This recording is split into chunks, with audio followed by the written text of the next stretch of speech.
Hello प्यारे बच्चों, कैसे हो आप सभी। आई नो कि आप सभी अच्छे होंगे और अच्छे से आप सभी पढ़ाई कर रहे होंगे। प्यारे बच्चों, अगर आप सभी 12th क्लास के विद्यार्थी हैं, अगर आप सभी 2025 में फाइनल बिहार बोर्ड का एग्जाम देने वाले हैं, अगर आप सभी का सब्जेक्ट भी ज्योग्राफिक है यानी कि भूगोल है, तो मेरा यकीन मानिए आपके लिए भी यह वीडियो काफी ज्यादा इंपॉर्टेंट होने वाला है। कैसे इंपॉर्टेंट होने वाला है बताऊं? क्योंकि आज के वीडियो में हम सभी फिर से ज्योग्राफी का 12th क्लास ज्योग्राफी का 50 VBI ऑब्जेक्टिव क्वेश्चन को कवर करने वाले हैं, जो 2025 बिहार बोर्ड एग्जाम के लिए काफी ज्यादा इंपॉर्टेंट होने वाला है। आई नो कि आप सभी मेरी बातें यहां तक समझ गए होंगे। तो प्यारे बच्चों, अगर आप सभी 2025 बिहार बोर्ड एग्जाम के माध्यम से अपनी मम्मी और पापा का नाम रोशन करना चाहते हैं, ज्यादा से ज्यादा अंक लाना चाहते हैं, तो उसके लिए आप सभी को मेहनत करनी पड़ेगी। ठीक है, मेहनत यानी आप सभी को अच्छे से पढ़ाई करनी पड़ेगी और ध्यान पूर्वक आप सभी को पढ़ना पड़ेगा। प्यारे बच्चों, आप सभी के पास ज्यादा समय नहीं है, आप सभी अच्छे से पढ़ाई कीजिए। ठीक है, तो प्यारे बच्चों, वीडियो में आगे से पहले एक बात और जान लो, मैं हूं आपका प्रीतम सर और आप देख रहे हैं आपका अपना चैनल बिहार एग्जाम मार्क्स। अगर चैनल पर पहली बार आए हो तो चैनल को सब्सक्राइब करना मत भूलिएगा, क्योंकि इस चैनल के माध्यम से मैं आप सभी को 12th क्लास की तैयारी बेहतरीन तरीके से करवाता हूं। तो प्यारे बच्चों, हम सभी क्लास को शुरू करते हैं। हाँ, तो प्यारे बच्चों देखिएगा, सबसे पहला क्वेश्चन है कोच्चि पतन अवस्थित है। सबसे पहला क्वेश्चन है कोच्चि पतन अवस्थित है कहां पर? बिहार में या फिर कर्नाटक में या फिर केरल में या फिर गुजरात में? कितने बच्चों को मालूम है कमेंट बॉक्स में लिख देना। ठीक है, कोच्चि पतन कहां पर अवस्थित है? जितने बच्चे ऑप्शन नंबर सी बता रहे हो केरल, सबका राइट आंसर है। ठीक है, कोच्चि पतन जो है वो केरल में अवस्थित है। याद हो आप सभी को, कोच्चि पतन केरल में अवस्थित है। ठीक है, देखो सारे क्वेश्चन VBI क्वेश्चन है, मैं इस बात को बोल देता हूं, आप सभी ध्यान से देखना क्वेश्चन को। ठीक है, कोच्चि पतन कहां पर है? कोच्चि पतन केरल में अवस्थित है। याद हो गया? अब देखना क्वेश्चन क्या है 2 नंबर में। ठीक है, हम सभी अपने भाई की तरह पढ़ाई करेंगे। ठीक है, अपने दोस्तों की तरह हम सभी पढ़ाई करेंगे। क्वेश्चन है 2 नंबर में, निम्नलिखित में से कौन प्राथमिक क्रियाकलाप है? आप सभी को मालूम है नीचे में जो 4 गो ऑप्शन दिया हुआ है, इनमें से कौन प्राथमिक क्रियाकलाप है? आप सभी को मालूम है निम्नलिखित में कौन प्राथमिक क्रियाकलाप है? खेती, व्यापार, बुनाई या फिर जूट? जितने बच्चे को मालूम है क्या करना आप सभी को कमेंट में लिख देना है। ठीक है, निम्नलिखित में से कौन प्राथमिक क्रियाकलाप है? जितने बच्चे ऑप्शन नंबर ए बता रहे हो खेती, सबका राइट आंसर है। ठीक है, खेती जो है वह प्राथमिक क्रियाकलाप के अंतर्गत आते हैं और मछली पकड़ना भी प्राथमिक क्रियाकलाप के अंतर्गत आते हैं। ठीक है, समझ गए आप सभी? निम्नलिखित में से कौन प्राथमिक क्रियाकलाप है? खेती प्राथमिक क्रियाकलाप है। ठीक है, ध्यान से देखो क्वेश्चन को। ठीक है, ध्यान से देखो, मैं इस बात को दोबारा बोल रहा हूं। ठीक है, अब देखना क्वेश्चन है 3 नंबर में, सुएज नहर किनको किन से जोड़ती है? बहुत ज्यादा VBI क्वेश्चन है। ठीक है, 2025 बिहार बोर्ड एग्जाम के लिए क्वेश्चन है 3 नंबर में, सुएज नहर किनको किन से जोड़ती है? आप देखना, ध्यान से देखना ऑप्शन को, ऑप्शन भी देखना आप सभी को बहुत जरूरी है। ठीक है, सुएज नहर किनको किन से जोड़ती है? जितने बच्चे ऑप्शन नंबर सी बता रहे हो सबका राइट आंसर है। लाल सागर को भूमध्य सागर से या फिर भूमध्य सागर को लाल सागर से, दोनों तरीका से ऑप्शन दे सकता है। ठीक है, सुएज नहर किनको किन से जोड़ती है? सुएज नहर जो है वो लाल सागर को भूमध्य सागर से जोड़ती है, ना कि प्रशांत महासागर को अटलांटिक महासागर से और ना कि हिंद महासागर को प्रशांत महासागर से। ठीक है, लेकिन सुएज नहर जो है वो लाल सागर को भूमध्य सागर से जोड़ती है या फिर भूमध्य सागर को लाल सागर से जोड़ती है। आई नो कि आप सभी को याद हो गया होगा। ठीक है, अब देखना क्वेश्चन है 4 नंबर में, बोलाडीला। ठीक है, बेलाडीला है, बेलाडीला लो क्षेत्र किस राज्य में स्थित है? ठीक है, मैं फिर से बोल रहा हूं। ठीक है, तीसरी बार से बात को बोल रहा हूं, सारे क्वेश्चन VBI क्वेश्चन है। ठीक है, हाथ जोड़ के बोल रहा हूं, सारे क्वेश्चन VBI क्वेश्चन है, याद करते जाओ क्वेश्चन को। ठीक है, क्वेश्चन है 4 नंबर में, बेलाडीला लो क्षेत्र किस राज्य में स्थित है? महाराष्ट्र, छत्तीसगढ़, मध्य प्रदेश या फिर झारखंड? कितने बच्चे को मालूम है कमेंट में लिख देना। ठीक है, बेलाडीला लो क्षेत्र किस राज्य में स्थित है? 4 का perfect answer option number B हो जाएगा, छत्तीसगढ़ में। याद हो आप सभी को, बेलाडीला लो क्षेत्र जो है वो छत्तीसगढ़ में स्थित है। ठीक है, छत्तीसगढ़ भी एक प्रकार का राज्य है, आप सभी को याद होना चाहिए, छत्तीसगढ़ राज्य है। ठीक है, जैसे हमारा बिहार राज्य है, ठीक उसी प्रकार छत्तीसगढ़ भी एक राज्य है। कितने बच्चे को मालूम होगा, कितने बच्चे को मालूम नहीं होगा? ठीक है, मैंने आप सभी को बता दिया। क्वेश्चन कौन रहा था, बेलाडीला लो क्षेत्र किस राज्य में स्थित है? ठीक है, हम सभी को याद हो गया, छत्तीसगढ़ में स्थित है। ठीक है, सारे क्वेश्चन क्या है? VBI क्वेश्चन है। ठीक है, अब देखना क्वेश्चन है 5 नंबर में, केंदुझर मैग्नीज क्षेत्र स्थित है, कहां पर स्थित है? केंदुझर मैग्नीज क्षेत्र स्थित कहां पर है? मध्य प्रदेश, झारखंड, उड़ीसा या फिर भारत? कितने बच्चे को मालूम है केंदुझर मैग्नीज क्षेत्र स्थित है? आप सभी कमेंट करते जाना सारे क्वेश्चन का आंसर। ठीक है, केंदुझर मैग्नीज क्षेत्र कहां पर स्थित है? 5 का perfect answer option number C हो जाएगा, उड़ीसा में। ठीक है, 5 का perfect answer option number C Orissa में है। ठीक है, केंदुझर मैग्नीज क्षेत्र जो है वो उड़ीसा में स्थित है। आप सभी को याद हो गया, केंदुझर मैग्नीज क्षेत्र उड़ीसा में स्थित है। ठीक है, आप देखना क्वेश्चन क्या 6 नंबर में। ठीक है, एकदम ध्यान से देखो। ठीक है, अपने जी जान लगा दो पढ़ाई करने में। ठीक है, क्योंकि आप सभी के पास ज्यादा समय नहीं है। ठीक है, जितने बच्चे के मन में ये डाउट चल रहा है मेरे पास बहुत ज्यादा समय है, मैं फिर कभी पढ़ लूंगा, वह बच्चा मेरे हिसाब से सबसे बड़ा बुड़बक है, समझो। ठीक है, अब देखना क्वेश्चन 6 नंबर में, आगे वैसे आपकी आगे मर्जी। ठीक है, अगर आप सभी को पढ़ाई करना है तो करिए, अन्यथा जाके पुली डंडा के लिए बेहतर रहिए। ठीक है, आप क्वेश्चन 6 नंबर में ध्यान से देखना, भारत में रेल की शुरुआत कब हुई? ठीक है, ये क्वेश्चन आप सभी को दो तरीका से पूछ सकता है। सबसे पहला तरीका तो ये हो गया, भारत में रेल की शुरुआत कब हुई। पहले मेरी बातों को सुनो, ठीक है, मैं क्या बोल रहा हूं पहले बातों को सुन लो, ठीक है। भारत में रेलवे की शुरुआत कब हुई? सबसे पहला तरीका, भारत में रेलवे की शुरुआत कब हुई। और दूसरा तरीका जो है, भारत में रेलवे की शुरुआत कब हुई। ठीक है, भारत में सबसे पहली बार रेल कब चली थी, यही तरीका से पूछ सकता है। ठीक है, तो सब दूसरा तरीका क्या हुआ? दूसरा तरीका यह हुआ, भारत में पहली बार रेल कब चली थी। ठीक है, भारत में रेलवे की शुरुआत कब हुई थी? कितने बच्चों को मालूम है? जितने बच्चे ऑप्शन नंबर ए बता रहे हो सबका राइट आंसर है 1853 को। ठीक है, भारत में रेलवे की शुरुआत कब हुई थी? 6 का perfect answer option number A 1853 ईस्वी में भारत में पहले रेलवे शुरू हुई थी। ठीक है, और कहां से कहां तक चली थी? मैंने आप सभी को कल वाले वीडियो में बताया था, भारत में जो पहले रेलवे चला था वो मुंबई से थाने के बीच चला था। ठीक है, थाने, पुणे मत टिक मारना, थाने होगा। ठीक है, अब देखना क्वेश्चन कैसा आता है। ठीक है, आप सभी को क्लास में मजा आ रहा है कि नहीं? आप सब मुझे कमेंट बॉक्स में लिख के बता दो, हाँ आप सभी को मजा आ रहा है। ठीक है, यस और नो में बता दो हमको। ठीक है, क्वेश्चन है 7 नंबर में, जलजन्य रोग है। ठीक है, बहुत ज्यादा VVI क्वेश्चन है, बहुत ज्यादा VVI क्वेश्चन है। ठीक है, जलजन्य रोग है, बताओ क्या? श्वसन संक्रमण, अतिसार, श्वास नली स्रोत या फिर इनमें से कोई भी नहीं। कितने बच्चे को मालूम है जलजन्य रोग है? 7 का परफेक्ट आंसर क्या हो सकता है? आप सब मुझे कमेंट बॉक्स में लिख दो। ठीक है, जलजन्य रोग है। ठीक है, श्वास नली स्रोत हो जाएगा। ठीक है, श्वास नली स्रोत हो जाएगा या फिर श्वास नली स्रोत हो सकता है। ठीक है, 7 का perfect answer option number C श्वास नली स्रोत है। यहां पर श्वास नली लिखा हुआ है। ठीक है, जलजन्य रोग कौन सा है? श्वास नली स्रोत हो जाएगा। ठीक है, याद हो गया। अब देखना क्वेश्चन के 8 नंबर में। ठीक है, देखो इंसान से बढ़कर कोई बड़ा चीज नहीं होता। ठीक है, जो मानव निर्मित जितने भी मानव निर्मित चीज है वो इंसान, उन्हें तो इंसान नहीं बनाया है, इसलिए इंसान से बढ़कर कोई मानव निर्मित चीज नहीं होता। ठीक है, जैसे हम सभी क्वेश्चन को मैंने बनाया। ठीक है, हमसे बढ़ के ये क्वेश्चन थोड़ा है, अगर हम सभी को याद है तो हमसे बढ़ के ये क्वेश्चन नहीं हुआ। ठीक है, इसलिए बोलता हूँ क्वेश्चन को ध्यान से देखना और सारे क्वेश्चन को याद करके जाना इस वीडियो में। ठीक है, क्वेश्चन 8 नंबर में, निम्नलिखित में से कौन रोपण फसल नहीं है? ठीक है, हाँ एक बात और जान लो, आप सभी अपने प्यारे हाथों से अपने दोस्तों के पास शेयर भी कर देना। ठीक है, ताकि उनका भी कुछ फायदा हो सके। आप सभी दूसरों का भलाई सोचो, उसके बाद ही आप सभी का भलाई हो सकता है। ठीक है, दूसरे का जब तक भलाई नहीं सोचोगे, दूसरों का निंदा करोगे तो आपका निंदा खुद होगा। ठीक है, दूसरों का निंदा क्यों होता है पता है आप सभी को? निंदा उसी का होता है जिनका कोई इज्जत होता है। ठीक है, उन्हीं के बारे में कुछ बोला जाता है पीठ पीछे जिनका कोई इज्जत होता है। ठीक है, आगे आपकी मर्जी, समझ गए होंगे आप सभी। क्वेश्चन 8 नंबर में, निम्नलिखित में से कौन रोपण फसल नहीं है? नहीं है, यहां देखो समझने वाली बात है, नहीं है। निम्नलिखित में से कौन रोपण फसल नहीं है? कॉफी, गेहूं, गन्ना या फिर रबड़? कितने बच्चों को मालूम है निम्नलिखित में से कौन रोपण फसल नहीं है? ठीक है, 8 का परफेक्ट आंसर, जितने बच्चे ऑप्शन नंबर बी बता रहे हो गेहूं, सबका राइट आंसर है। ठीक है, गेहूं जो है वो रोपण फसल नहीं है। ठीक है, ज्योग्राफी के अनुसार गेहूं जो है रोपण फसल नहीं है। ठीक है, अब देखना क्वेश्चन क्या 9 नंबर में। ठीक है, ध्यान से देखो, क्वेश्चन है, नेताजी सुभाष चंद्र बोस अंतरराष्ट्रीय हवाई अड्डा कहां पर स्थित है या फिर कहां पर अवस्थित है? दोनों तरीका से पूछ सकता है, सारे क्वेश्चन VVI क्वेश्चन है। नेताजी सुभाष चंद्र बोस अंतरराष्ट्रीय हवाई अड्डा कहां पर अवस्थित है? ठीक है, उड़ीसा में, पश्चिम बंगाल, गुजरात या फिर महाराष्ट्र? कितने बच्चों को मालूम है कमेंट में लिख देना। नेताजी सुभाष चंद्र बोस हवाई अड्डा, ठीक है, नेताजी सुभाष चंद्र बोस अंतरराष्ट्रीय हवाई अड्डा कहां पर स्थित है? Option number B right answer है, पश्चिम बंगाल में। ठीक है, नेताजी सुभाष चंद्र बोस अंतरराष्ट्रीय हवाई अड्डा पश्चिम बंगाल में स्थित है। जैसे हैदराबाद में, पंजाब में तो मेरे यहाँ से है कि नहीं मुझको मालूम नहीं,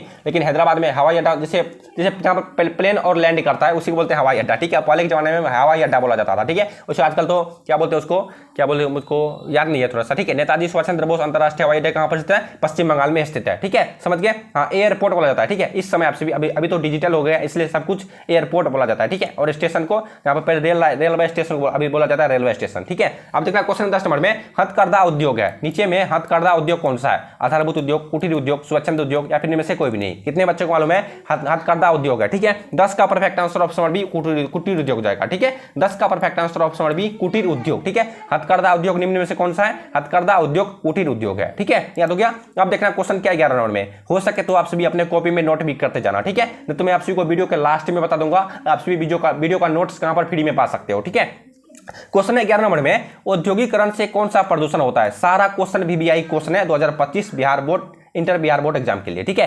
औद्योगिकरण से कौन सा प्रदूषण होता है? सब बच्चे को मालूम होगा औद्योगिकरण से कौन सा प्रदूषण होता है? जल प्रदूषण, वायु प्रदूषण, ध्वनि प्रदूषण या फिर उपयुक्त सभी? ठीक है, बिल्कुल perfect answer option number D हो जाएगा। जितने बच्चे ऑप्शन नंबर डी बता दो सबका राइट आंसर उपयुक्त सभी। ठीक है, औद्योगिकरण मतलब क्या होता है? औद्योगिकरण मतलब कोई कहीं पर फैक्ट्री चल रहा है, कहीं गाड़ी घोड़ा चल रहा है, ट्रेन से कितना धुआं निकलता है पहले जमाने में। ठीक है, फैक्ट्री से अधिकतर धुआं निकलता प्रदूषित, जहां पर गिट्टी भी तोड़ा जाता है वहां पर भी अधिकतर प्रदूषित वायु निकलती है। ठीक है, औद्योगिकरण से कौन सा प्रदूषण होता है? औद्योगिकरण से जल प्रदूषण होता है, वायु प्रदूषण भी होता है, ध्वनि प्रदूषण भी होता है। इसका मतलब option number D is the perfect answer है। ठीक है, 11 का right answer option number D हो जाएगा। ठीक है, अब देखना क्वेश्चन क्या 12 नंबर में। पहले क्वेश्चन को देखो। ठीक है, पहले आप सभी क्वेश्चन को अपने दिमाग में फिट करो, उसके बाद ही मैं आप सभी को आंसर बताऊंगा। ठीक है, क्वेश्चन 12 नंबर में, बाबा बुदन पहाड़ी जो है और कहां पर स्थित है? ठीक है, बाबा बुदन पहाड़ी कहां पर स्थित है? आप सभी क्वेश्चन देख लिए, बाबा बुदन पहाड़ी कहां पर स्थित है? ठीक है, चलो ऑप्शन देखते हैं। सबसे पहला ऑप्शन है कर्नाटक में, दूसरा ऑप्शन है गोवा में, तीसरा ऑप्शन है नागालैंड में, चौथा ऑप्शन है नेपाल में। बाबा बुदन पहाड़ी कहां पर स्थित है? नेपाल में। क्या होगा बताओ, तो इसका राइट आंसर क्या होगा? 12 का perfect answer option number A होगा, कर्नाटक में। ठीक है, बाबा बुदन पहाड़ी कर्नाटक में स्थित है। ठीक है, कितने बच्चे यहाँ पर क्या मिस्टेक करते हैं, कितने बच्चे यहाँ पर नेपाल में टिक मार देते हैं। ठीक है, लेकिन नेपाल में नहीं होगा। ठीक है, ऐसा कौन सा देश है, आप सभी के लिए क्वेश्चन है, ऐसा कौन सा देश है जो अभी तक किसी का गुलाम नहीं बना है? आप सभी को मालूम होगा नेपाल अभी तक किसी का गुलाम नहीं बना है। ठीक है, क्वेश्चन क्या था 12 नंबर में? क्वेश्चन था बाबा बुदन पहाड़ी कहां पर है? कर्नाटक में स्थित है। ठीक है, अब देखना क्वेश्चन क्या 13 नंबर में। ठीक है, सारे क्वेश्चन भी क्वेश्चन है, मैं इस बात को 14 बार बोल चुका हूं अभी तक में। ठीक है, अब देखना क्वेश्चन 13 नंबर में, सबसे महत्वपूर्ण जूट उत्पादक क्षेत्र, सबसे महत्वपूर्ण जूट उत्पादक क्षेत्र कौन सा क्षेत्र है? Ganga delta, Krishna delta, Godavari delta, या फिर इनमें से कोई भी नहीं? कितने बच्चों को मालूम है? क्या करना, आप सभी को फटाफट कमेंट में लिख देना है। ठीक है, सबसे महत्वपूर्ण जूट उत्पादक क्षेत्र है। ठीक है, 13 का परफेक्ट आंसर ऑप्शन है गंगा डेल्टा। ठीक है, 13 का करेक्ट आंसर ऑप्शन है गंगा डेल्टा। ठीक है, गंगा डेल्टा सबसे महत्वपूर्ण जूट उत्पादक क्षेत्र है, याद हो गया आप सभी को। अब देखना क्वेश्चन क्या 14 नंबर में। ठीक है, हम सभी सारे क्वेश्चन को एकदम प्यार से, ठीक है, एकदम धीरे धीरे सारे क्वेश्चन को कवर कर लेंगे। ठीक है, एकदम मिलान तरह, ठीक है, अपने भाई की तरह कर लेंगे। ठीक है, क्वेश्चन 14 नंबर में, मणिपाल सॉफ्टवेयर तकनीकी पार्क अवस्थित है। क्वेश्चन है, मणिपाल सॉफ्टवेयर तकनीकी पार्क अवस्थित है कहां पर? सिक्किम में, कर्नाटक में, आंध्र प्रदेश में, महाराष्ट्र में। ठीक है, एक बात आप सभी और जान लो, आप सभी को 2025 के बिहार बोर्ड एग्जाम में, ठीक है, जितने 12th क्लास के बच्चे देख रहे हो, आप सभी को 2025 के बिहार बोर्ड एग्जाम में हूबहू इसी तरह से प्रश्न पूछेगा, यही सब प्रश्न पूछेगा और इनसे बाहर प्रश्न नहीं पूछेगा। ठीक है, अगर आप सभी इनसे पहले वाले वीडियो नहीं देखे हो तो, यानी कि इनसे पिछले वाले वीडियो को नहीं देखे हो तो आप सभी इस वीडियो को पूरा देखने के बाद, ठीक है, यानी कि इस क्लास को पूरा करने के बाद इनसे पिछली वाली क्लास को देख लेना। ठीक है, क्योंकि सारे क्वेश्चन में आप सभी को वही क्वेश्चन प्रमोट करता हूं जो क्वेश्चन VBI क्वेश्चन होते हैं और 2025 के बिहार बोर्ड एग्जाम में जो क्वेश्चन पूछ सकता है। ठीक है, यानी कि फाइनल बिहार बोर्ड एग्जाम में जो क्वेश्चन पूछ सकता है, मैं आप सभी को वही क्वेश्चन प्रमोट करता हूं। ठीक है, आई नो कि आप सभी मेरी बातें यहां तक समझ गए होंगे। ठीक है, आप देखना क्वेश्चन 14 नंबर में, मणिपाल सॉफ्टवेयर तकनीकी पार्क अवस्थित है। मणिपाल सॉफ्टवेयर तकनीकी पार्क अवस्थित है कहां पर? 14 का perfect answer option number B, जितने बच्चे बता दो कर्नाटक में, सबका राइट आंसर है। ठीक है, मणिपाल सॉफ्टवेयर तकनीकी पार्क जो है वो कर्नाटक में अवस्थित है। ठीक है, अब देखना क्वेश्चन क्या 15 नंबर में। क्वेश्चन है, कोलकाता पतन स्थित है। क्वेश्चन क्या बोल रहा है? क्वेश्चन बोल रहा है कोलकाता पतन स्थित है कर्नाटक में, उड़ीसा, पश्चिम बंगाल, या फिर इनमें से कोई भी नहीं। कितने बच्चे को मालूम है कोलकाता पतन स्थित है? ठीक है, कोलकाता पतन स्थित है। 15 का perfect answer option number C हो जाएगा, पश्चिम बंगाल में। ठीक है, कोलकाता पतन पश्चिम बंगाल में स्थित है। ठीक है, 15 का perfect answer option number C हो जाएगा, याद हो गया। अब देखना क्वेश्चन 16 नंबर में, भारत में हरित क्रांति शुरू कब हुई थी? ठीक है, क्वेश्चन बोल रहा है भारत में हरित क्रांति शुरू कब हुई थी? कितने बच्चे को मालूम है भारत में, हमारे प्यारे भारत देश में हरित क्रांति कब शुरू हुई थी? 1950 ईस्वी के दशक में, या फिर 1960 के दशक में, या फिर 1982 के दशक में, या फिर इनमें से कोई भी नहीं? जितने बच्चे को मालूम है, नहीं मालूम है तो देखो, अगर मैं आपसे को कमेंट करने के लिए क्यों बोलता हूं? मैं आपसे को कमेंट करने के लिए इसलिए बोलता हूं ताकि जिन बच्चे को सुनाई नहीं देता है, ठीक है, वो बच्चे कमेंट देख करके पढ़ सके। ठीक है, क्वेश्चन 16 नंबर में, भारत में हरित क्रांति की शुरू कब हुई थी? ठीक है, भारत में हरित क्रांति शुरू कब हुई थी? बताओ इस क्वेश्चन का परफेक्ट आंसर क्या होगा? ऑप्शन नंबर बी, जितने बच्चे बता रहे हो 1960 के दशक में, सबका राइट आंसर है। ठीक है, भारत में हरित क्रांति की शुरुआत 1960 ईस्वी के दशक में हुई थी। ठीक है, अब देखना नेक्स्ट क्या क्वेश्चन है। क्वेश्चन है, तारापुर नाभिकीय ऊर्जा केंद्र अवस्थित है। क्वेश्चन बोल रहा है तारापुर नाभिकीय ऊर्जा केंद्र अवस्थित है कहां पर? महाराष्ट्र, गुजरात, छत्तीसगढ़, चौथा ऑप्शन कुछ होगा, लेकिन इस क्वेश्चन का परफेक्ट आंसर, ठीक है, इस क्वेश्चन का परफेक्ट आंसर इन्हीं तीनों ऑप्शन में छिपा हुआ है। ठीक है, आप सभी को वो ढूंढ के बताना है। तारापुर नाभिकीय ऊर्जा केंद्र अवस्थित है। ठीक है, 17 का perfect answer option number A हो जाएगा, महाराष्ट्र में। ठीक है, तारापुर नाभिकीय ऊर्जा केंद्र जो है वह महाराष्ट्र में अवस्थित है, याद हो गया ना। अब देखना 18 नंबर में क्या क्वेश्चन है। ठीक है, एकदम इजी भाषा, ठीक है, एकदम ठेठी भाषा। अब देखना क्वेश्चन है, दक्षिण भारत में सिंचाई का मुख्य स्रोत कौन सा है? ठीक है, देखो यहाँ पर बहुत बच्चे फंस जाते हैं, दक्षिण भारत में सिंचाई का मुख्य स्रोत कौन सा है? मैं आप सभी को एकदम प्यार से बताऊंगा। ठीक है, आप सभी समझना मैं क्या बोल रहा हूं, मेरी बातों को समझना पहले। ठीक है, दक्षिण भारत में सिंचाई का मुख्य स्रोत कौन सा है? ठीक है, हो सके तो यहाँ पर स्क्रीनशॉट ले लेना ताकि आप सभी को याद हो सके। ठीक है, दक्षिण भारत में सिंचाई का मुख्य स्रोत कौन सा है? नहर, नलकूप, तालाब, या फिर इनमें से कोई नहीं। ठीक है, देखो यहाँ पर कितने बच्चे क्या गलती करते हैं, पहले बातों को सुनो। दक्षिण भारत में, ठीक है, यहाँ पर देखो पहले लिखा क्या हुआ है, लिखा है यहाँ पर दक्षिण भारत। ठीक है, दक्षिण भारत, देखो नीचे में लिखा हुआ उत्तर भारत, लेकिन यहाँ पर लिखा हुआ 18 नंबर में दक्षिण भारत। ठीक है, आप सभी को देखो जहां पर दक्षिण भारत दिखाई दे, दक्षिण भारत में सिंचाई का मुख्य स्रोत कौन सा है? ठीक है, ये दिशा का बात बोल रहा है, दक्षिण भारत में सिंचाई का मुख्य स्रोत कौन सा है? ठीक है, देखो जहां पर दक्षिण भारत दे वहां पर आप सभी को टिक मारना है तालाब में। ठीक है, दक्षिण भारत में सिंचाई का मुख्य स्रोत तालाब हो जाएगा। ठीक है, याद हो आप सभी को, दक्षिण भारत में सिंचाई का मुख्य स्रोत कौन सा है? तालाब हो जाएगा। ठीक है, इतना याद हो गया। अब देखो 19 नंबर में क्या क्वेश्चन है। ठीक है, यहाँ पर कितने बच्चे क्या गलती करते हैं? क्वेश्चन है, उत्तर भारत में सिंचाई का मुख्य स्रोत कौन सा है? ठीक है, उत्तर भारत में सिंचाई का मुख्य स्रोत क्या है? नहर, नलकूप, तालाब, या फिर में से कोई भी नहीं। ठीक है, यहाँ पर कितने बच्चे क्या गलती करते हैं? उत्तर भारत में सिंचाई का मुख्य स्रोत यहाँ पर नहर में टिक मार देते हैं। ठीक है, जो कि आप सभी का बिल्कुल रॉन्ग आंसर है। ठीक है, उत्तर भारत में सिंचाई का मुख्य स्रोत क्या है? इसका right answer option number A नहीं होगा, जबकि ऑप्शन नंबर बी होगा, नलकूप हो जाएगा। ठीक है, 19 का perfect answer option number B, नलकूप। ठीक है, उत्तर भारत में कौन कौन से राज्य बसते हैं आप सभी को मालूम है? पंजाब, हरियाणा, यही सब राज्य बसते हैं उत्तर भारत में से आएंगे। ठीक है, समझ गए? इसलिए आप सभी को टिक मारना है नलकूप में। ठीक है, समझ गए आप सभी ना? 18 नंबर में क्वेश्चन था, दक्षिण भारत में सिंचाई का मुख्य स्रोत तालाब हो जाएगा, जबकि उत्तर भारत में सिंचाई का मुख्य स्रोत नलकूप हो जाएगा। ठीक है, याद हो गया? अब देखना क्वेश्चन क्या 20 नंबर में। क्वेश्चन है 20 नंबर में, भारत में पूर्ण जनगणना पहली बार कब हुई थी? ठीक है, क्वेश्चन है 20 नंबर में, भारत में पहली जनगणना, ठीक है, भारत में पूर्ण पहली जनगणना पहली बार कब हुई थी? जितने बच्चे को मालूम है कमेंट बॉक्स में लिख दो। ठीक है, देखो मैं थक जाता हूं आप सभी को पढ़ाते पढ़ाते। ठीक है, आप सभी वीडियो को लाइक नहीं करते, वीडियो को लाइक कर दिया करो। आप सभी एक लाइक से मुझे और मेरी टीम को मोटिवेट मिलता है। ठीक है, इसलिए बोलता हूं वीडियो को लाइक कर देना। ठीक है, और चैनल पर पहली बार आए हो तो चैनल को सब्सक्राइब भी कर लेना। ठीक है, क्वेश्चन है 20 नंबर में, भारत में पूर्ण जनगणना पहली बार कब हुई थी? 1872, 1881 और एक मिनट थोड़ा सा मिस्टेक हो रहा है, 1872, 1881 या फिर 1876 या फिर 1905? कितने बच्चे को मालूम है भारत में पूर्ण जनगणना पहली बार कब हुई थी? ठीक है, 20 का परफेक्ट आंसर क्या हो जाएगा? जितने बच्चे ऑप्शन नंबर ए बता रहे हो 1872 सबका राइट आंसर है। ठीक है, भारत में पूर्ण जनगणना पहली बार 1872 ईस्वी में हुई थी। ठीक है, आप सभी को देखो यहाँ पर भी कितने बच्चे क्या गलती करते हैं, क्या ठीक मार देते हैं? भारत देखो, और टीचर आप सभी को पढ़ाते होंगे भारत में पूर्ण जनगणना पहली बार कब हुई थी? ठीक है, 1881, लेकिन उस क्वेश्चन का भी राइट आंसर हो सकता है। ठीक है, इसको माना जाता है। ठीक है, भारत में पूर्ण जनगणना माना जाता है 1881 ईस्वी को, लेकिन इसका perfect answer option number A होगा 1872 ईस्वी को। ठीक है, हो सके तो आप सभी गूगल पर सर्च करके भी देख लेना भारत में पूर्ण जनगणना पहली बार कब हुई थी। ठीक है, आप सभी को वहां पर देखा 1881 इनको माना जाता है। ठीक है, जबकि पूर्ण जनगणना पहली बार हुई थी 1872 ईस्वी को। आई नो कि आप सभी को याद हो गया होगा।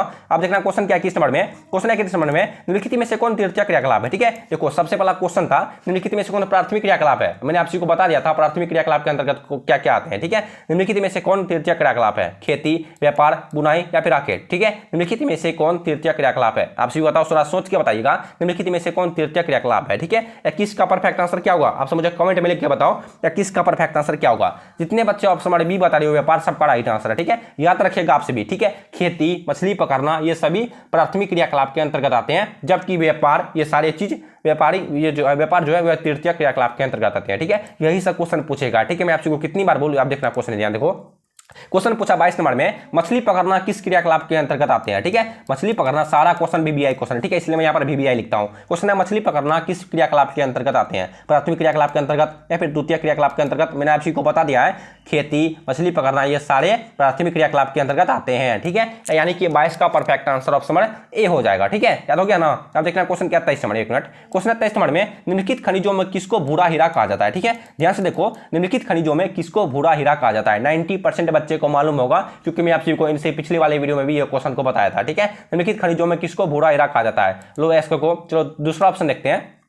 क्वेश्चन था निम्नलिखित में किसको भूरा हीरा कहा जाता है? ठीक है, किसको भूरा हीरा कहा जाता है? सबका perfect answer option number D, lignite को। ठीक है, एक मिनट, लिग्नाइट को भूरा हीरा कहा जाता है। आप सभी को याद हुआ, option number D right answer है लिग्नाइट। ठीक है, लिग्नाइट को भूरा हीरा भी कहा जाता है। याद हो गया ना आप सभी को? अब देखना क्वेश्चन है 24 नंबर में, धारावी मलिन बस्ती स्थित है, कहां पर स्थित है? ठीक है, सारे क्वेश्चन बीबीआई क्वेश्चन है, इस बात को मैंने 21 बार बोल चुका हूं। ठीक है, धारावी मलिन बस्ती कहां पर स्थित है? कोलकाता, मुंबई, गुजरात या फिर महाराष्ट्र? ठीक है, 90% नहीं 95% बच्चे को मालूम होगा धारावी मलिन बस्ती मुंबई में स्थित है। ठीक है, यानी कि 24 का perfect answer option number B, Mumbai. ठीक है, धारावी मलिन बस्ती कहां पर स्थित है? धारावी मलिन बस्ती मुंबई में स्थित है। याद हो गया? अब देखना क्वेश्चन, एक मिनट, क्वेश्चन क्या 25 नंबर में। क्वेश्चन है निम्नलिखित में कौन ऊर्जा का गैर परंपरागत स्रोत है? क्वेश्चन क्या बोल रहा है? क्वेश्चन नहीं बोल रहा है निम्नलिखित में कौन ऊर्जा का गैर परंपरागत स्रोत है? कोयला, जल विद्युत, सौर ऊर्जा या फिर खनिज तेल? ठीक है, 80% बच्चे को। ठीक है, मैं अनुभव करता हूं कितने बच्चे को मालूम होगा, यही बोल रहा हूं 80%। ठीक है, निम्नलिखित में कौन ऊर्जा का गैर परंपरागत स्रोत है? Option number C is the right answer, सौर ऊर्जा। ठीक है, जितने बच्चे 25 का, एक मिनट मैं देख लेता हूं फिर से,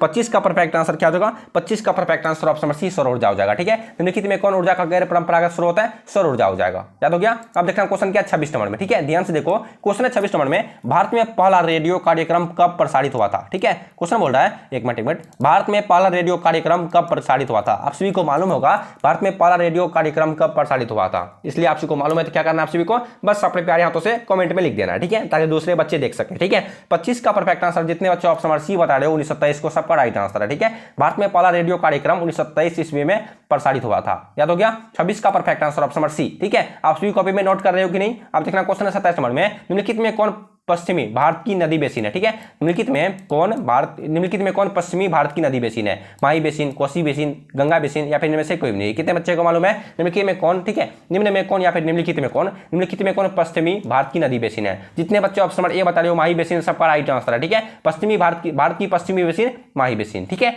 भारत की पश्चिमी बेसिन यानी कि माही बेसिन। ठीक है, आपसी को बेसिन से रिलेटेड यही क्वेश्चन पूछ सकता है, इनसे बाहर क्वेश्चन नहीं पूछेगा। ठीक है, क्वेश्चन 28 नंबर में निम्नलिखित में कौन सर्वाधिक प्रदूषित नदी कौन सा है? ठीक है, निम्नलिखित में कौन सर्वाधिक प्रदूषित नदी है? आप सभी को मालूम होगा, मैं हर एक वीडियो में इस क्वेश्चन को बताता हूं, निम्नलिखित में कौन सर्वाधिक प्रदूषित नदी है? ठीक है, निम्नलिखित में कौन, निम्नलिखित में से, ठीक है, निम्नलिखित में सर्वाधिक प्रदूषित नदी कौन सा है? ठीक है, आप सभी को दो तीन तरीका से ये क्वेश्चन पूछ सकते हैं, बस आप सभी क्वेश्चन को याद कर लो। ठीक है, निम्नलिखित में कौन सर्वाधिक प्रदूषित नदी है? ठीक है, इन चारों ऑप्शनों में कौन सर्वाधिक प्रदूषित नदी है? ठीक है, जितने बच्चे ऑप्शन नंबर सी बता रहे हो यमुना नदी, सबका राइट आंसर है। ठीक है, यमुना नदी सबसे ज्यादा गंदा नदी है, सबसे ज्यादा टट्टी नदी है। ठीक है, 28 का perfect answer option number C हो जाएगा। ठीक है, उसे बोलना नहीं चाहिए, आई एम सो सॉरी। आप देखना क्वेश्चन है 29 नंबर में, नदी के सारे बसा गांव किस प्रतिरूप में आएगा? आप सभी को मालूम होगा नदी के सारे। ठीक है, जैसे आप सभी का घर नदी के किनारे बसे होंगे, आप सभी फिल्म में देखे होंगे नदी के सारे। ठीक है, जो घर द्वार नदी के सारे बसा हुआ रहता है वो किस प्रतिरूप में आता है? आप सभी को मालूम होगा रेखीय प्रतिरूप में आता है। ठीक है, इधर टेढ़ा मेरा। ठीक है, टेढ़ा मेरा समझो, नदी के सारे बसा गांव किस प्रतिरूप में आएगा? रेखीय प्रतिरूप में आएगा। ठीक है,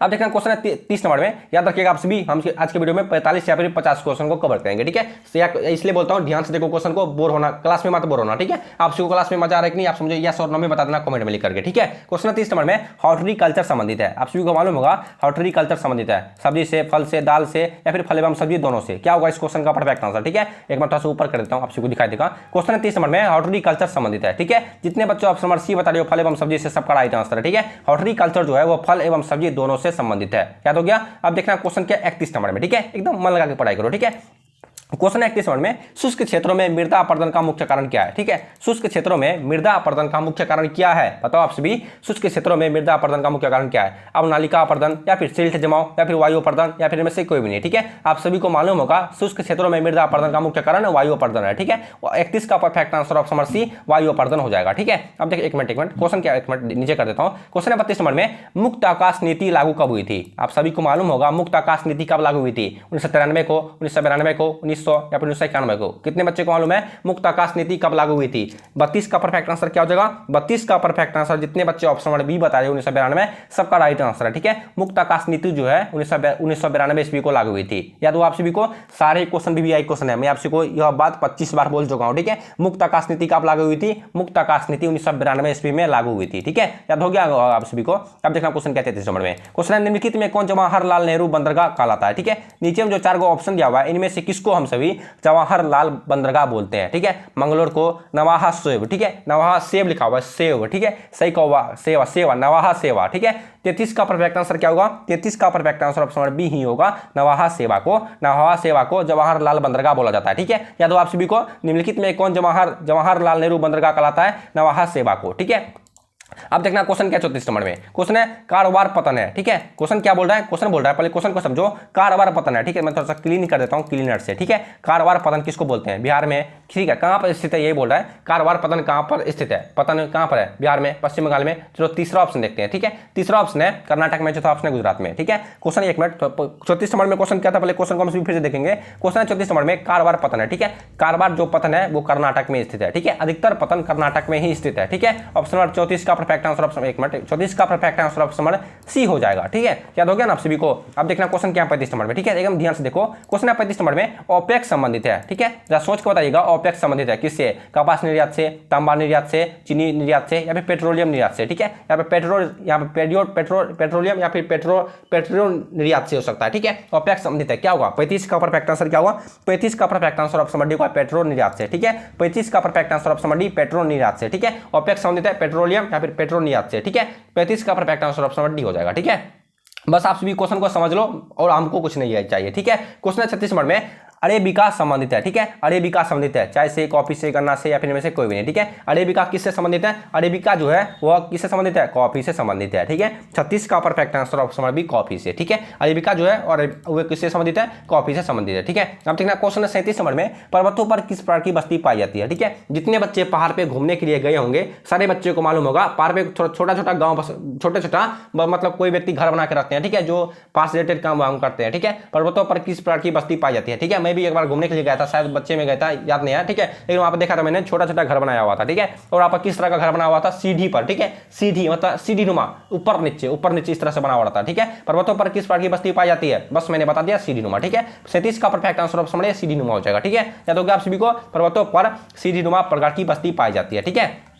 अब देखना क्वेश्चन क्या 38 नंबर है, यूरोपीय संघ का मुख्यालय किस देश में है, ठीक है। क्वेश्चन है यूरोपीय संघ का मुख्यालय किस देश में है। आप सभी को मालूम होगा यूरोपीय संघ का मुख्यालय किस देश में है, रूस में, बेल्जियम, जर्मनी या फिर भारत, ठीक है। यूरोपीय संघ का मुख्यालय बेल्जियम में स्थित है, ठीक है। 38 का परफेक्ट आंसर ऑप्शन बी हो जाएगा, बेल्जियम, ठीक है। 38 का यानी कि 38 का perfect answer option number B, Belgium, ठीक है। यूरोपीय संघ का मुख्यालय बेल्जियम में स्थित है, ठीक है। हमको तो पढ़ाने में बड़ा मजा आ रहा है, आप सभी को मजा आ रहा है कि क्लास करने में, बस कमेंट में लिख देना, ठीक है। क्वेश्चन है 39 नंबर में, एयर इंडिया संबंधित है, ठीक है। क्वेश्चन है एयर इंडिया संबंधित है उपग्रह से, वायु मार्ग से, जल मार्ग से, सड़क मार्ग से, ठीक है। आप सभी को मालूम होगा एयर मतलब हवा, ठीक है। एयर इंडिया संबंधित है, हवा में तो फ्लाइट ही नहीं उड़ सकता है, जहाज वहाज, ठीक है। एयर इंडिया किससे संबंधित है, एयर इंडिया वायु मार्ग से संबंधित है, ठीक है। सिंपल सी बात है, ज्योग्राफी में बस देखो समझो याद हो गया, ठीक है। एयर इंडिया किससे संबंधित है, एयर इंडिया वायु मार्ग से संबंधित है, ठीक है। यानी कि 39 का perfect answer option number A हो जाएगा, ठीक है। 39 का परफेक्ट, एक मिनट, ठीक है, हाँ ऑप्शन नंबर क्या, ऑप्शन नंबर बी होगा शायद। 39 का परफेक्ट आंसर ऑप्शन बी, वायु मार्ग से, ठीक है। अब देखते हैं क्वेश्चन 39 नंबर में,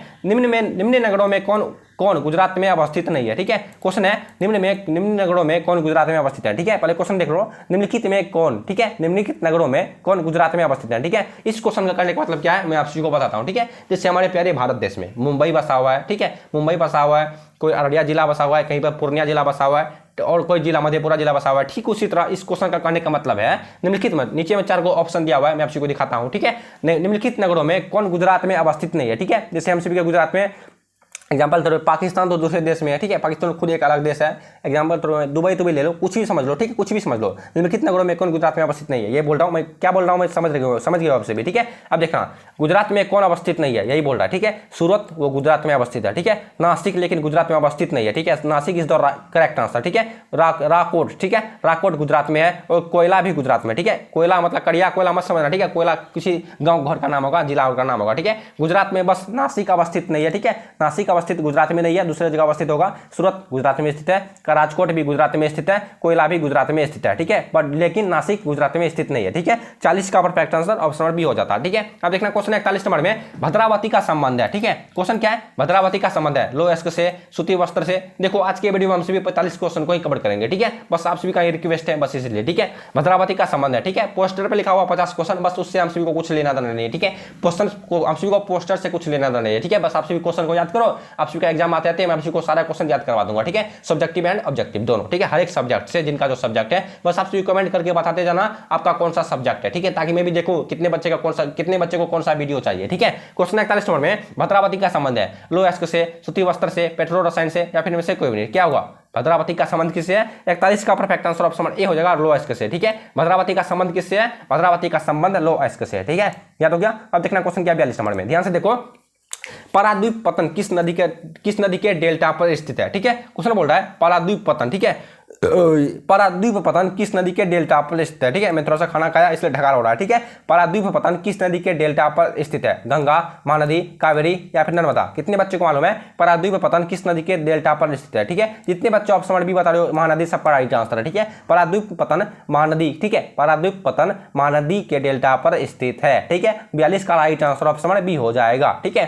आप देखना 43 नंबर में क्वेश्चन क्या है, हाँ याद रखना आप सभी, अपने दोस्तों के पास शेयर करना मत भूलिएगा, ठीक है, क्योंकि सारे क्वेश्चन बीबीआई क्वेश्चन है, दूसरे का भलाई सोचो, उसके बाद ही आप सभी का भलाई हो सकता है, ठीक है। क्वेश्चन 43 नंबर में, लूनी नदी के प्रभाव की दिशा क्या है, ठीक है। लूनी नदी की प्रभाव की दिशा क्या है, ठीक है। जिसने बच्चे गांव में निवास करते हैं उन सारे बच्चे को मालूम होगा, जैसे पानी में, जैसे नहर तालाब में रेत मारता है, ठीक है। जैसे हम सभी ठेठी भाषा में रेत बोलते हैं, अरे रेत कितना अच्छे है, ठीक है। ये बोल 43 नंबर क्वेश्चन नंबर, लूनी नदी बहुत बड़ा नदी है, लूनी नदी का प्रभाव की दिशा क्या है, परमानेंट, ठीक है। पर डे वही दिशा में बहती है लूनी नदी, कौन सी दिशा में, ठीक है। लूनी नदी हमेशा दक्षिण दिशा में बहती है, ठीक है। 43 का परफेक्ट आंसर ऑप्शन बी हो जाएगा, दक्षिण दिशा में, ठीक है। पश्चिमी दिशा में, दक्षिण बोल रहा हूं, ठीक है, पश्चिमी दिशा हो जाएगा, ठीक है। लूनी नदी की प्रभाव की दिशा क्या है, लूनी नदी की प्रभाव की दिशा 43 का परफेक्ट आंसर ऑप्शन बी पश्चिमी दिशा हो जाएगा, ठीक है। याद होगा आप सभी को, याद रखेगा सारे क्वेश्चन को, ठीक है। हाँ आप सभी को बताता हूं, आप सभी वीडियो का नोट्स कहां पर पा सकते हो, ठीक है। देखो वीडियो के अंत तक में आप सभी, अगर आप सभी यहाँ तक आ चुके हो तो ठीक है, अगर आप सभी यहाँ तक पढ़ते पढ़ते आ चुके तो मेरी एक बात और मान लो, ठीक है। आप सभी इस वीडियो के डिस्क्रिप्शन में जाना, वहाँ पर आप सभी को टेलीग्राम का लिंक मिलेगा, ठीक है। टेलीग्राम को आप सभी जरूर से जरूर ज्वाइन कर लेना, वहाँ पर आप सभी को वीडियो का नोट्स मिल जाएगा, ठीक है। और टेलीग्राम को ज्वाइन जरूर कर लेना, ठीक है। टेलीग्राम चैनल को ज्वाइन जरूर करना। और एक बात सुन लो, इंस्टाग्राम, इस चैनल के इंस्टाग्राम आईडी को भी फॉलो कर लेना, क्योंकि आप सभी को इंस्टाग्राम पे, ठीक है, शॉर्ट वीडियो में ऐसे ऑब्जेक्टिव क्वेश्चन को अपलोड किया जाता है, मतलब इंस्टाग्राम पे ऐसे ऑब्जेक्टिव क्वेश्चन अपलोड किया जाता है जो आप सभी को एग्जाम के लिए, ठीक है, फाइनल एग्जाम के लिए काफी ज़्यादा हेल्पफुल हो सकता है, ठीक है। और एक बात जान लो, व्हाट्सअप चैनल को भी जरूर से जरूर ज्वाइन कर लेना, क्योंकि आप मुझे व्हाट्सअप चैनल पर कुछ भी पूछ सकते हो, ठीक है, कुछ भी पूछ सकते हो, ठीक है। बस व्हाट्सअप पे या फिर इंस्टाग्राम पे कुछ भी पूछ सकते हो, ठीक है। बस आप सभी मैंने जो बोला उसको फॉलो कर लेना, ठीक है। बस आप सभी मेरे हिसाब से चलो, मैं आप सभी का नंबर दिलाऊंगा, ठीक है। अब देखना क्वेश्चन था 44 नंबर में कोरोना, ठीक है, ये क्वेश्चन लो, ठीक है। क्वेश्चन पूछ लिया कोरोना कब आया था, आप सभी को मालूम है कोरोना कब आया था। कोरोना बीमारी से संबंधित सर्वाधिक प्रदूषित होती है, ठीक है। नहीं सॉरी, क्वेश्चन था कोरोना बीमारी से सर्वाधिक प्रभावित होती है, क्या प्रभावित होती है। कोरोना बीमारी बहुत बड़ा बीमारी था, कोरोना बीमारी से सर्वाधिक प्रभावित होती है क्या, श्वसन तंत्र, तंत्रिका तंत्र, रक्त संचार तंत्र, या फिर में से कोई भी नहीं, ठीक है। यहाँ पर उत्सर्जित तंत्र भी दे सकता है। क्वेश्चन 44 नंबर में कोरोना बीमारी से सर्वाधिक प्रभावित होती है, जितने बच्चे ऑप्शन नंबर ए बता रहे हो श्वसन तंत्र, सबका राइट आंसर है, ठीक है। कोरोना बीमारी से श्वसन तंत्र सर्वाधिक प्रभावित होती है, ठीक है। बहुत बड़ा बीमारी था कोरोना बीमारी, ठीक है, सब कुछ बंद हो गया था। अब देखना इस वीडियो का सबसे लास्ट क्वेश्चन है 45 नंबर में, डेसिबल मापन इकाई है, ठीक है। किस चीज की मापन इकाई है, डेसिबल मापन इकाई, ठीक है। डेसिबल से किस चीज को मापा जाता है, बस इस क्वेश्चन का कहने का मतलब ये, डेसिबल से किस चीज को मापा जाता है, जल प्रदूषण की, ध्वनि प्रदूषण की, वायु प्रदूषण की, क्या होगा बताओ। 45 का परफेक्ट आंसर ऑप्शन बी होगा ध्वनि प्रदूषण को, ठीक है। ध्वनि प्रदूषण को मापा जाता है डेसिबल मापन इकाई से, ठीक है। या तो आप सभी को 45 का परफेक्ट आंसर ऑप्शन बी ध्वनि प्रदूषण को, ठीक है। आई होप कि आप सभी को आज के वीडियो में मजा आया होगा और आप सभी को सारा क्वेश्चन याद हो गया होगा, ठीक है। अगर आप सभी को क्लास में मजा आया, अगर आप सभी को सारा क्वेश्चन याद हो गया, तो बस क्या करना, आप सभी को वीडियो को लाइक कर दो, चैनल पर पहली बार आए हो तो चैनल को सब्सक्राइब कर दो, ठीक है। और मुझे कुछ नहीं चाहिए, और अपने दोस्तों को शेयर कर देना, ठीक है। तब तक मिलेंगे नेक्स्ट वाले वीडियो में, तब तक आप सभी जम के तैयारी के लिए, तब के लिए बाय बाय।